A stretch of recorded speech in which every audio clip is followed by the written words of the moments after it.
Ford GT was designed as a race car and converted into a road car, and that's why it's one of the most interesting machines on sale. Its complicated chassis features two spring sources at each corner, one's a normal spring, the other a torsion bar. Drop it onto track mode and you lock out the normal spring and have just the bar and the damper to work with. And in this configuration, it's the lowest, flattest and yet the most compliant supercar of them all.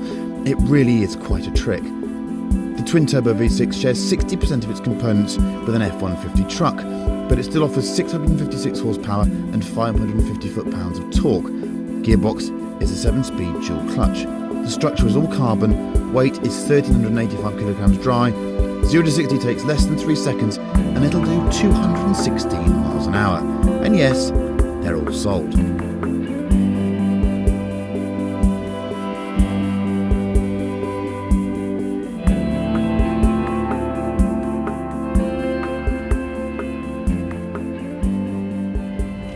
So, the Ford GT. Haven't driven one of these in Europe yet.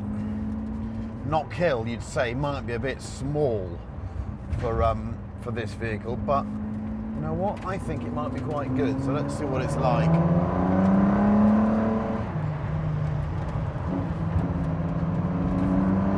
The car immediately feels lower, flatter than just about anything else I've driven around here. The engine, this EcoBoost twin turbo V6. I know everyone's up in arms saying it should be a V8, but you drive it for a few minutes, it shrieks behind you, and then it shoves the car up the road at such a lick you do think, actually, it doesn't matter. And this chassis, first few times you drive it suggests it's going to be an animal and snap, but it just doesn't. Brakes superb.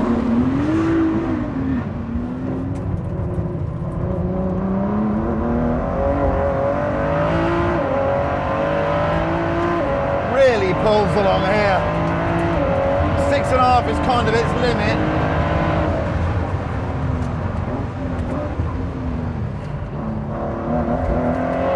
It's just so flat and competent. Of course, when you lower the suspension, you effectively take the spring out of the equation. It sits on a torsion bar after that. The limiting factor is the tyre. The harder you drive it, the more it responds like a race car, and the more you curse the tyre, which is still a great tyre. Oh, you know what? It's a very special driving device, this. The ABS triggers, you can turn the car in accurately. Leave it in third this time, use that torque. Now it's starting to slide around a bit. It feels so racy. Oh, yeah, I like this. I like this a lot. Whoa, brakes great, chassis great. Yes, that is a special car. Now I wonder what happens when we turn some of these bits and bobs off. Done some fast laps. What happens then?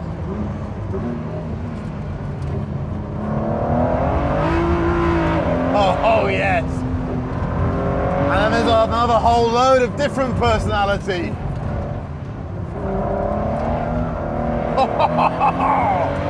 I love it.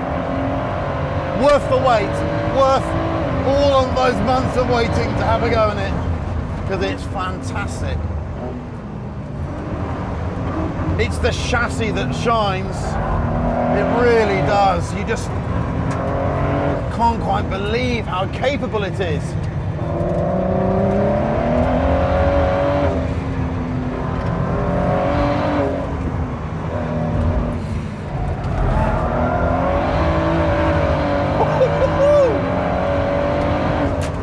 Oh yes.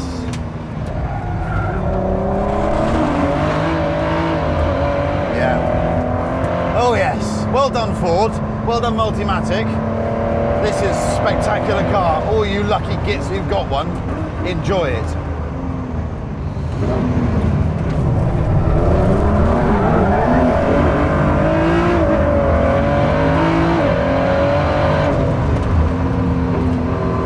Cool the brakes down.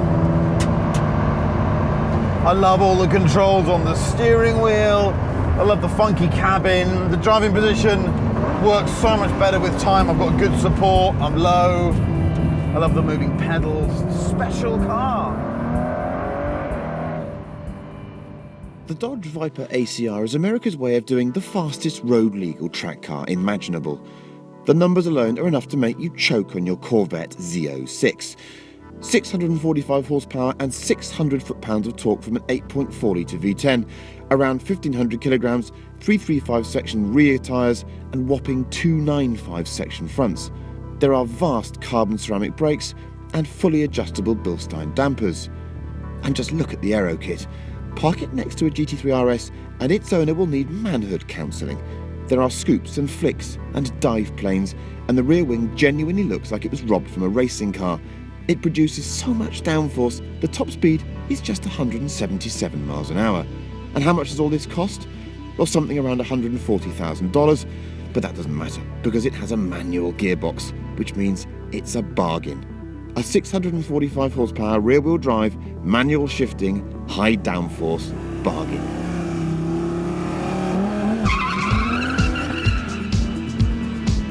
Hard to think of anything more American than a Viper ACR. Well, Donald Trump naked in a Corvette? No, I don't want to think about that. Here we have an 8.4 litre V10 in what is physically not a very big car. Weighs 1,500 kilograms, that's 645 horsepower, 600 foot-pounds of torque. 911 GT3 RS, you can just forget about it, you really can. This thing is on another plane altogether. And I have to say, I expected it to be the most agricultural truck imaginable, and it's not. It's up on its toes, and it's mega. Absolutely fantastic to drive. And what's more, I've got this stick thing here, so it's a proper sports car. It is a handful though. Fully adjustable Bilstein damper so you can trailer quite a lot of the handling to yourself. Oversteer wherever you want it, and huge amounts of aero. Quick into this turn, you can really feel those dive planes working, you can feel the wing. It's just a racing car with some number plates on it. It just shows once again that the Americans understand this stuff and they have the balls to make manual gearboxes. What you can do with it is slide it as well. The man from America I met said, you can't slide that car. You know what? This thing has got real balance. I think it's fantastic. I haven't driven a Viper in about 15 years, but this one, look at that. Wow. And it feels mega when you get it loaded up as well. It just feels quite natural. Lovely heel and toe downshifts, and then look, you just pitch it in a bit and ride out the oversteer. The motor revs all the way out to about 6.2 and it pulls all the way. The noise isn't what you call inspirational, but it's pretty good. The rest of it, for the money, well, it's half the price of what people are asking for GT3 RSs. And it's different league as a track car. For me, it's one of the most surprising cars I've driven in ages. It's absolutely fantastic.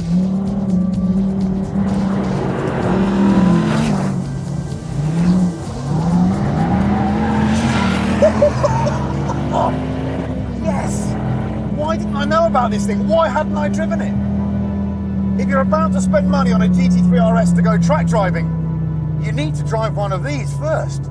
Wow, what a thing! I'm just going to calm down for a minute.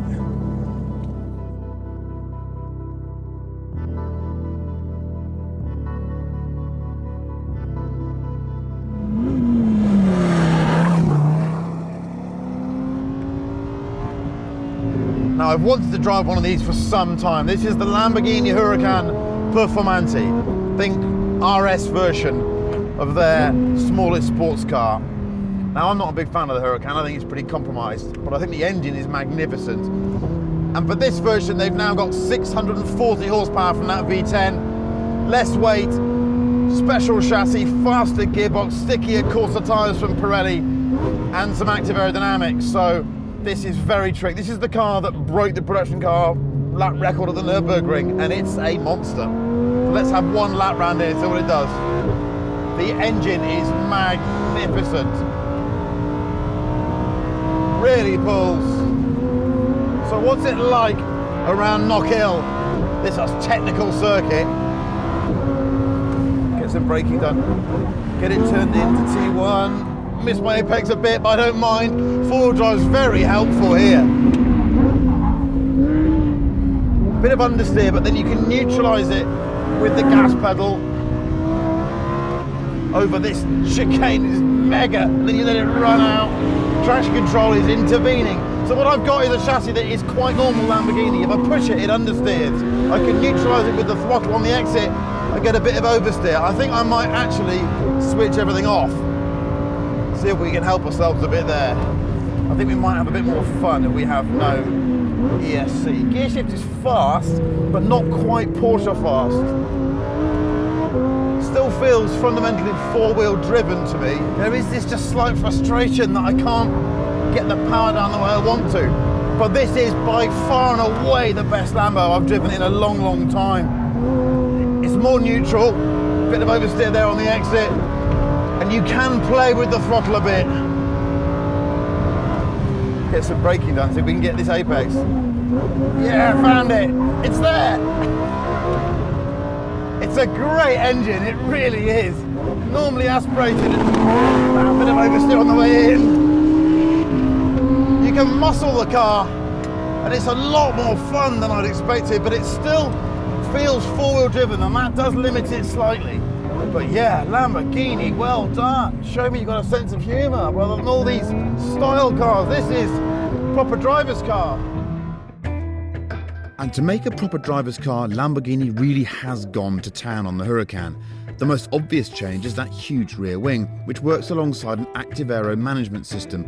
Flaps can open in the front intake, which alter the airflow and stall the rear wing for maximum speed. Then they can shut and allow maximum downforce for cornering. Working alongside a sticky Pirelli Corsa tyre and another 30 horsepower, that's now 640 in all from that gorgeous normally aspirated V10, the improvement in lap time is remarkable. Just see the sub 7-minute lap record it set at the Nürburgring. But this car is about much more than just lap times.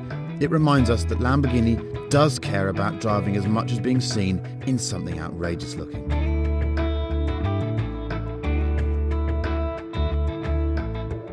There is no better place to test the ability of your all-weather supercar than Bruntingthorpe in the UK. It's about 2 degrees and it's raining horizontally, as you can see. We are going to attempt to have a drag race in these three magnificent cars, and this will end in one of two ways. Either it'll be a perfect demonstration of their all-weather ability, or it will be the most expensive crash to happen in the UK this year. Let's try it.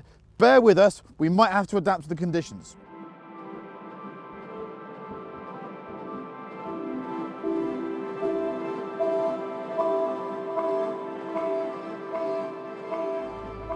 I'd be lying if I said I wasn't a little bit apprehensive about this. There's only one other vehicle today here, and that's an amphibious vehicle, which is fitting, really. The surface is flooded. The NSX is four-wheel drive and is very good in the rain, as I already know. However, it's using Pirelli P0 Trofeo R tyres. Yes, they don't really shift any water, and it's flooded. So let's give this a go and see if the new NSX can take care of an Audi R8 V10 Plus and a 911 Turbo off the line. I just don't know what's going to happen. We'll see.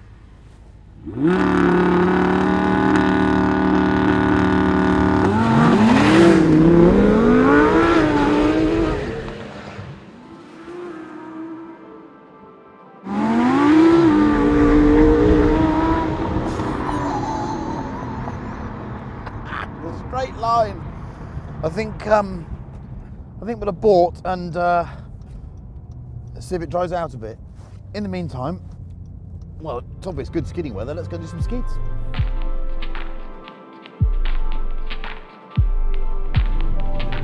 I never cease to be amazed by the NSX, because on paper it should be an arcade game and no fun at all. And yet when you drive it, it'll do this sort of stuff all day long, which is just amazing fun. It's got lovely balance. The front and rear axles kind of talk to each other. It makes a great noise. It's incredibly fast.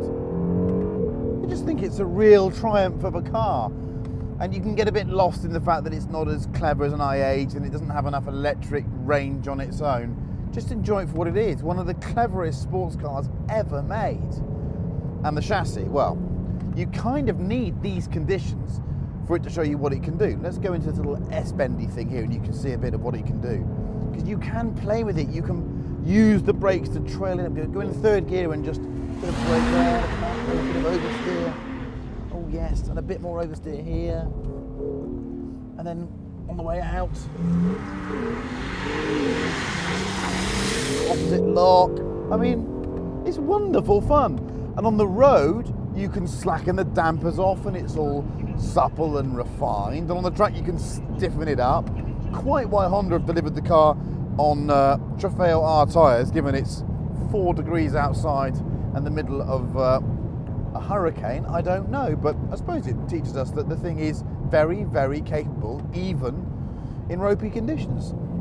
The engine is superb, I think. Revs to 7.5, loads of power, loads of torque, not too laggy, and some people complain about the pipe noise in the cabin. Not for me, sounds great. Sounds like an NSX. Gearbox, a little bit slower than the very best from Porsche and Ferrari, but, you know, still pretty damn good.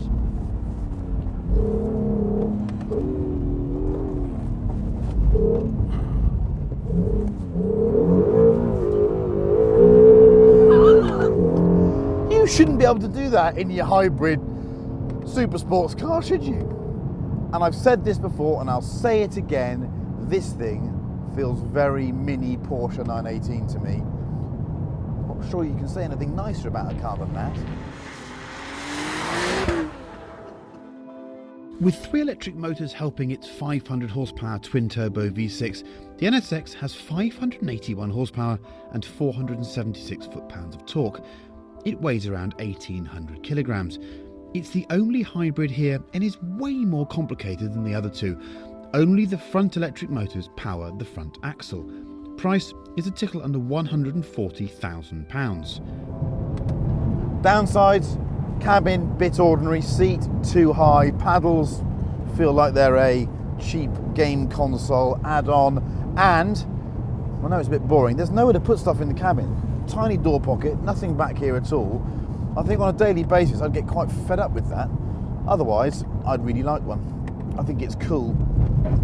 Surprised at how sharp it looks compared to the R8. Park it next to the R8. R8 doesn't look too clever actually. This looks much, much sharper to my eyes, but then look at the coat I'm wearing. I haven't really got a clue, have I, on the aesthetic thing. Anyhow, to me, because I'm the eternal optimist, it looks a little bit bright now. So let's go and have another drag race and see if we can, yes, not have massive sideways in a straight line. Can you go sideways in a straight line? I think we just proved you can, actually.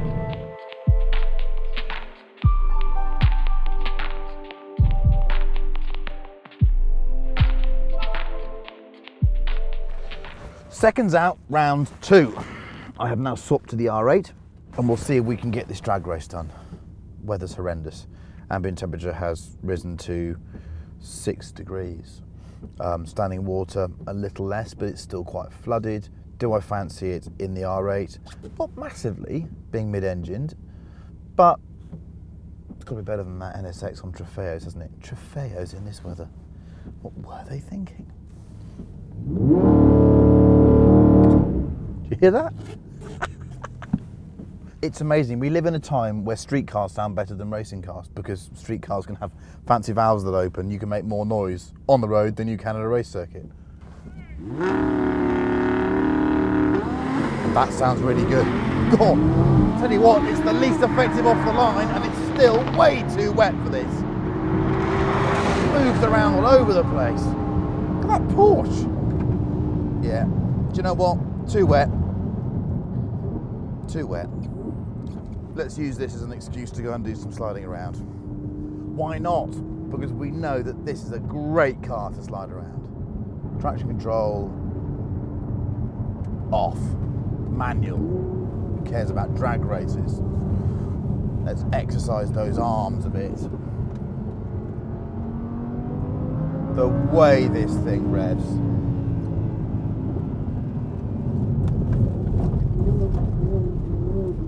That's balance in a mid-engine car.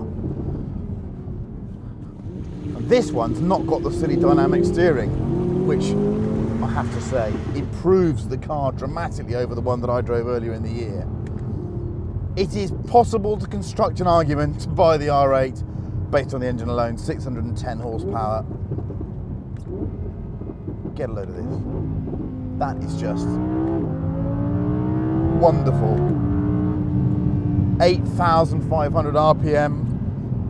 It is the finest sounding engine here, and it reminds us why normally aspirated remains the best. It might not be the most effective, it might not be the very fastest, but wow, what a thing.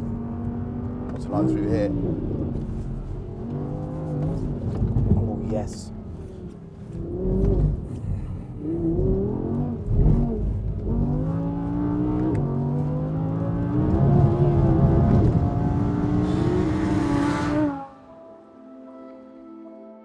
Adding plus to an R8 gives you 610 horsepower, 413 foot-pounds of torque, and nearly 200 kilograms less than the Honda.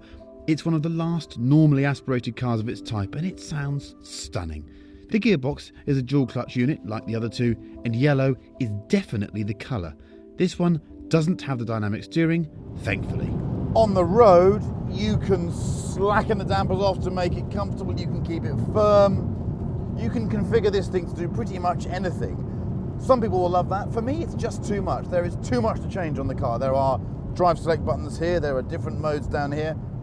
It takes about a day to find your preferred set of settings. And I just wish there were fewer of them. But otherwise, wow. Wow.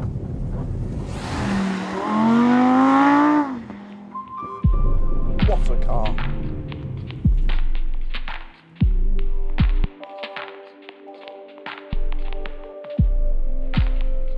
Third time lucky. It's still a bit flooded. What a horrible day. However, I think we can do something now, and I'm in the car of choice. I've been a bit cheeky and meant that the one I'm going to record and say is the drag race involves me being in the 911 Turbo, because it's just the best one off the line, isn't it? Rear engine, four-wheel drive, torque. It's the weapon of choice. So let's see if we can't make this win somehow. Here we go.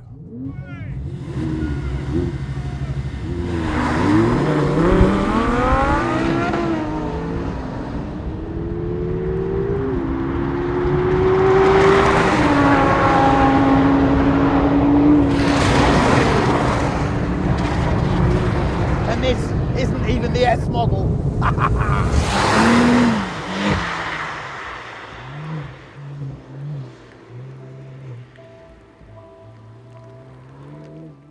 This is the baby 991 Turbo, and as such offers just 550 horsepower and 524 foot-pounds, and at under 1600 kilograms, it's the lightest of the three. It has rear seats and a huge boot, and unlike the Audi, it won't quite crack 200 miles an hour. And to my eyes, yellow here is not the colour. It's very hard to think of what's actually wrong about the 911. It's just so good. I mean, how can you do that in a 911 Turbo? These things are supposed to be spiteful and horrible, but they're not. They're helpful and they're easy to drive, and it's also very easy to criticise the Turbo as being a little bit boring and lifeless and soulless. But if you want some soul in a 911, go on my GT3. That's a bit shoutier. This is the discerning everyman's 911. That's what I love about it. You can live with one of these every single day. I have done several times, and they're just brilliant cars. On a day like today, I'm not really feeling very flamboyant. I just feel like I want to be locked away in a room with a warm fire. And for that reason, I think this is just the car of the day. I think it's just a remarkable thing. It's so competent in these conditions. And it's not even the S. It took care of the fancy R8, and it's not even the S model. And it's the nicest one to slide. And if I had to drive to London now, it's the one I'd choose to go in. If I had to lap a circuit, it's the one I'd choose to be in. There is something about that NSX though. The NSX feels almost experimental and special. And the R8, you buy it for the engine. Which one's the winner? Oh, I don't know. The British weather, that's the winner. The British weather. It's 12 minutes past 2 in the afternoon, and it's virtually dark. anyone watching this in California, go and have a smoothie and remind yourself how lucky you are. It's so flooded now that you come round, there's another puddle that wasn't there to go before. Do you want to call it a day there? We'll get it. It's quite difficult to judge the speed on this one, so I have one more go. No, closer. I can't keep up. I'm in an NSX and I can't keep up with a Golf.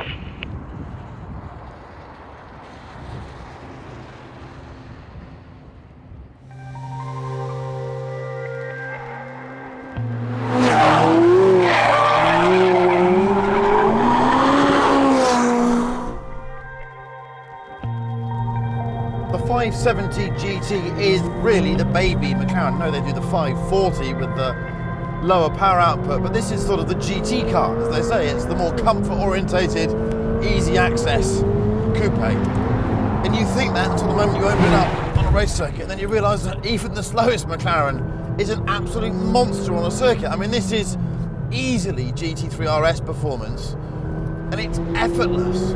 It's just so capable. And this 500 series of cars, the Sport Series of McLarens, is also just a bit more analogue without the cross-linked hydraulic suspension. It does feel a bit more normal. It's so chuckable and agile. It's also really, really small. Chassis balance is a bit of understeer, a bit more than you'd expect actually, but you can get through it quite quickly. And then the car just, before the middle of the corner, kind of gets up on its toes and allows you to choose between the front and the back pushing with basically your right foot. You can wallop it over curbs and it rides beautifully. The steering at first feels a little bit light, but then you do get a very good sense of where you are on the circuit. Power, massive. Torque, massive. I mean, this is the type of car that you take a passenger for a ride and then afterwards you tell them that's the slow one, and they go, you what? They make a faster one than that. Yeah, I think it's really, really impressive. And it's playful as well. It's got good grip, but it's not all about the lap time. You know, the car is moving around a bit in a way that McLarens didn't used to. This is McLaren showing it has a sense of humour. It's fun. Brakes, stellar. This is just on steel brakes, doesn't need anything more than this. The engine is a little bit laggy, but do you know what? I quite like the lagginess of these McLaren engines. I think it adds to the character. It's turbocharging, why not flaunt it? You don't have to be ashamed of it.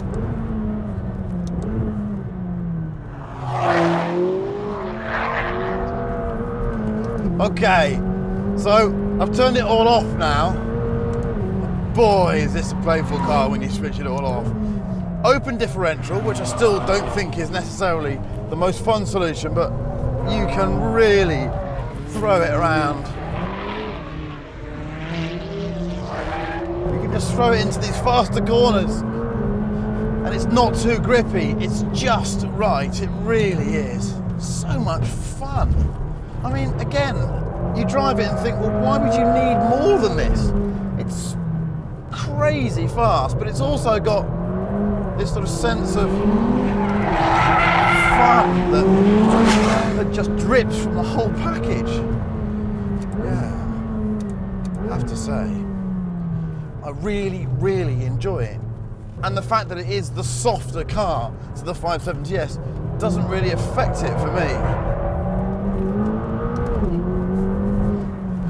And then there's, you know, the subject of the looks. I think it looks better as a GT. I think that rear deck is so smooth, subjective I know, it's a bit more practical. Why wouldn't you have it? And given that the on-road comfort I don't think really compromises the track performance. It's not a track car anyway, is it?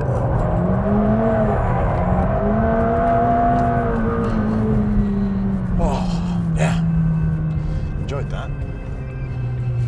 Cameraman Chris next to me didn't. He's about to blow chunks, I think.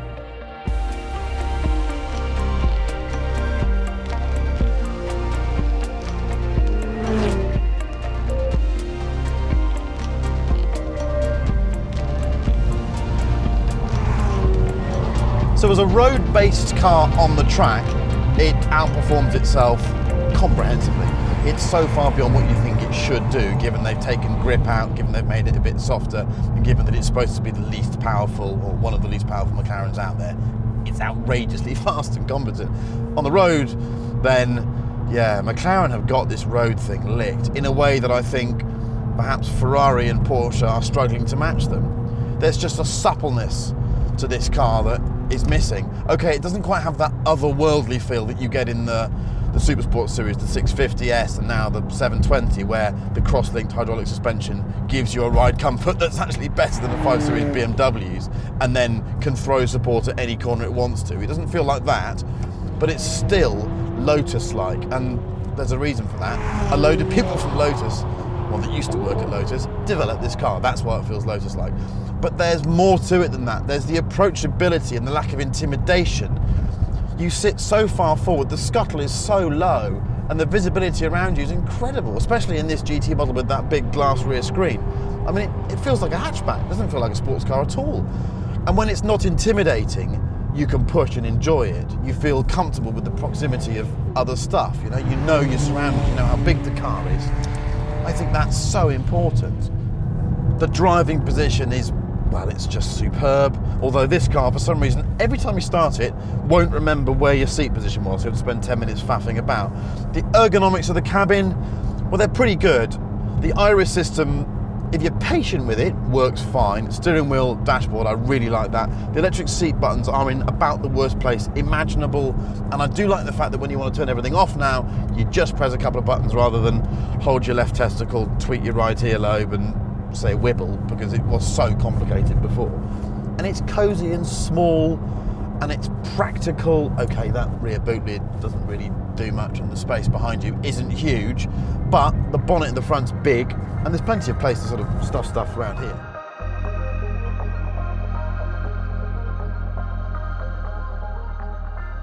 So how do you make a more comfortable touring version of the 570S?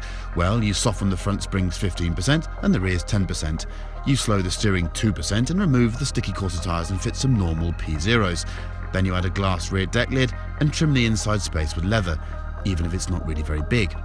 There's more sound deadening inside, more dead cow in the main cabin, and that brings a 37 kilogram weight penalty.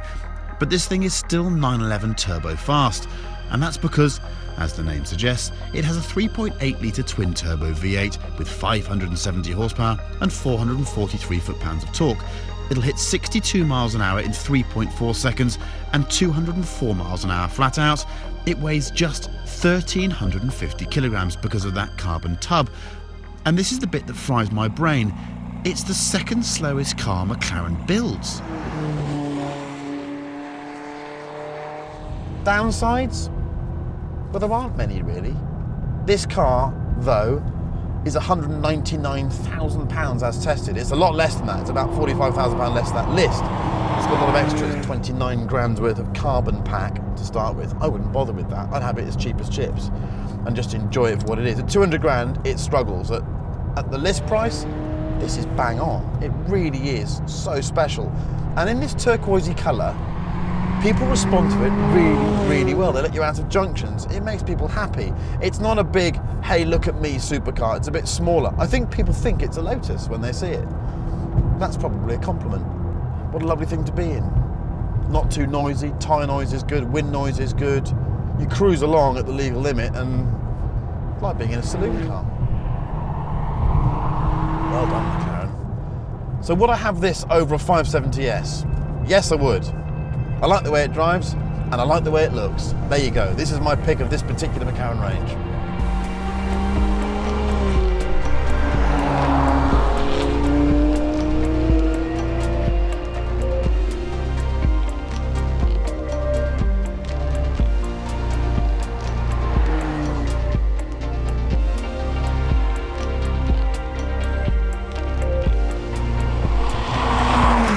I think this is the 570 model for me, actually. I don't miss the S's sharpness on the road, and I love the GT styling. It's still fantastic on road and track, and it really does make you wonder why you'd ever need anything faster.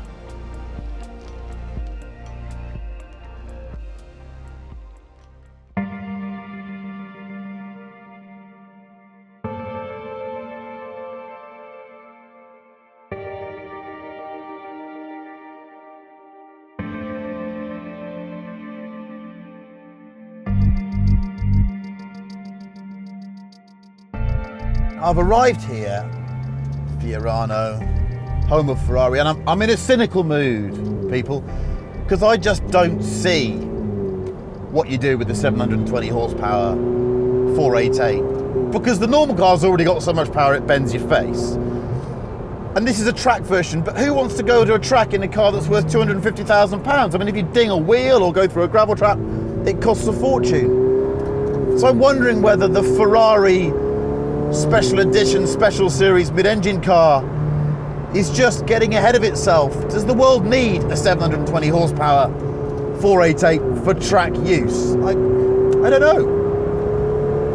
And then you come to Fiorano, and of course, you then drive the thing. Oh, and it explodes on the road, and you think, okay, I'll park the cynicism for a minute, let's just enjoy the car, because this thing, it's alive, it's up on its toes, it's responsive, and it's so fast, it's brutally fast. All the while it's managing the torque delivery of that monstrous turbocharged V8. And the speed around here. I've just spent the weekend racing a GT3 car. This feels twice as fast.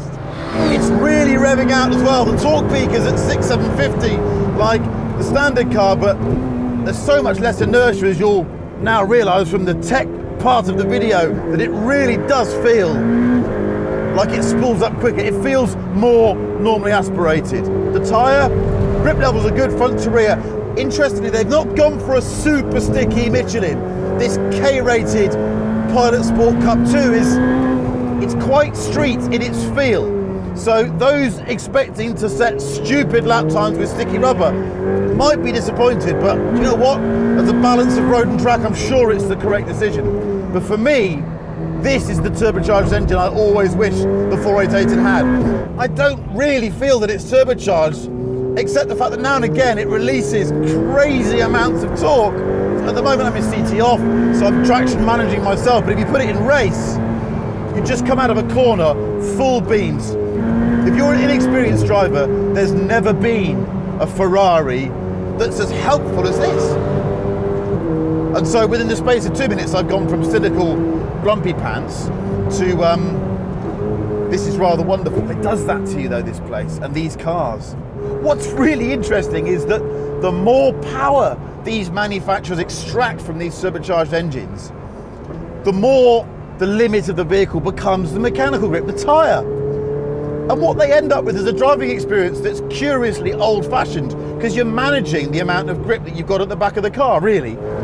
As is traditional, one must turn everything off and see what happens.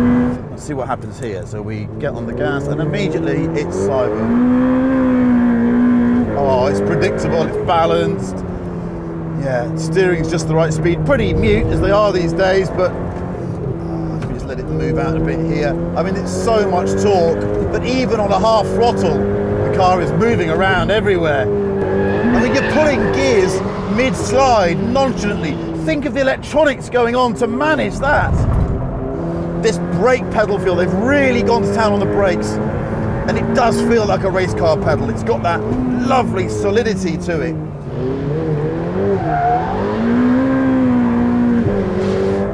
And ultimately, it doesn't feel super grippy because you're always overcoming the grip with the power.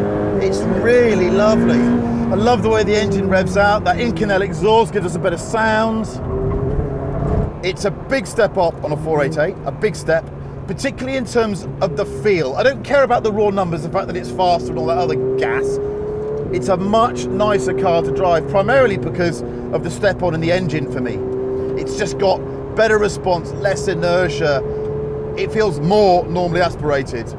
Another trick is that on the overrun, on a downshift, the engine is producing what the engineers call greater negative torque, which is one of the best double negatives ever. Effectively, it's adding inertia. It's trying to add drag so that when you're going through a heavy brake with a downshift, everything's contributing to that braking performance and getting the weight towards the front of the car.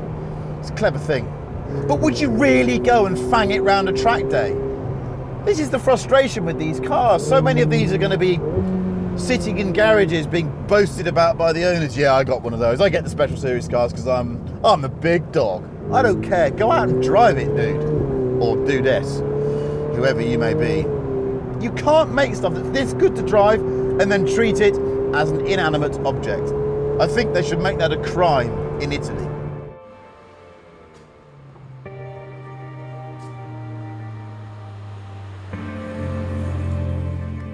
The Pista doesn't use a tweaked GTB motor.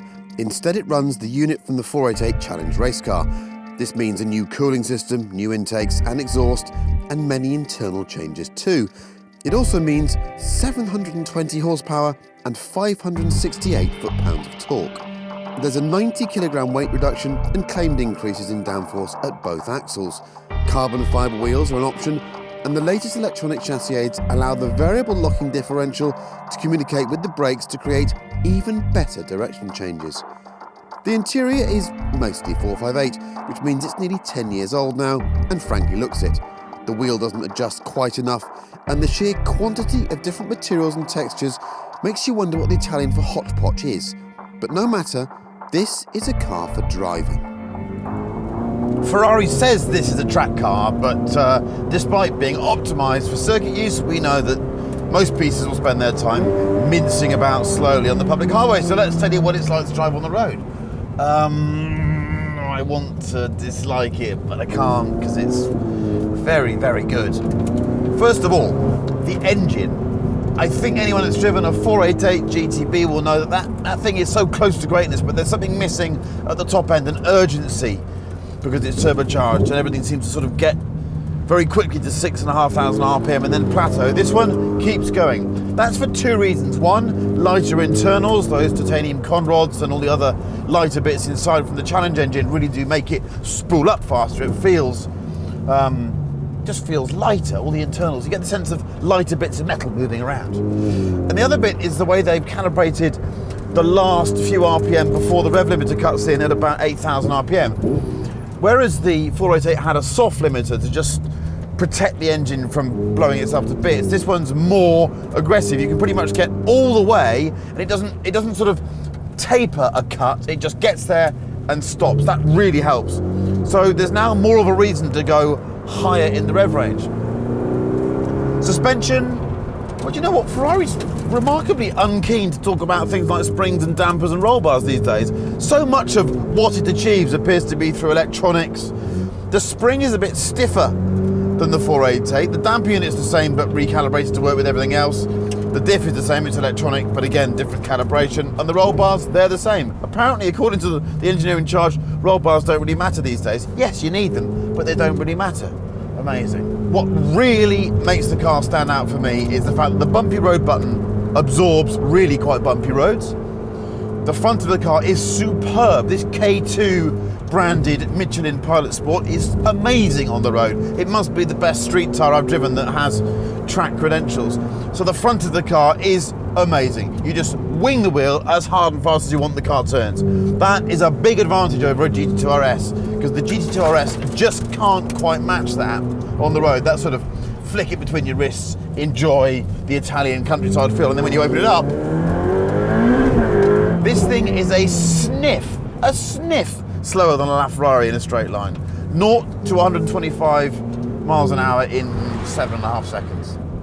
Say that again. 7.5 seconds. Woo! Gearbox, identical to the GTB, fast with even faster programmed gear shifts. The downshifts are hilariously quick. It almost feels like a pneumatic race gear change. Upshifts, superb, can't fault any of that. So what's wrong with it? The interior just looks old and rubbish to my eyes now. I may be wrong and it might be subjective, but there are so many different materials that looks like you've been to the haberdashery department at John Lewis and just grabbed a load of random materials and just thrown them at the car. There's just colours and textures and fabrics, and all this is all a bit old and too familiar, and yeah, I don't get it. The ergonomics are a bit crazy as well. The driving position is good, you sit low, but I can never quite get the wheel right, and this seat is meanly padded. The Manettino switch, that looks old as well. I'm ready for the next generation of Ferrari cabins, frankly. It's also quite a numb device. You know, the steering doesn't really give you much. The brake pedal with this more firmer response is good, but again, quite dead.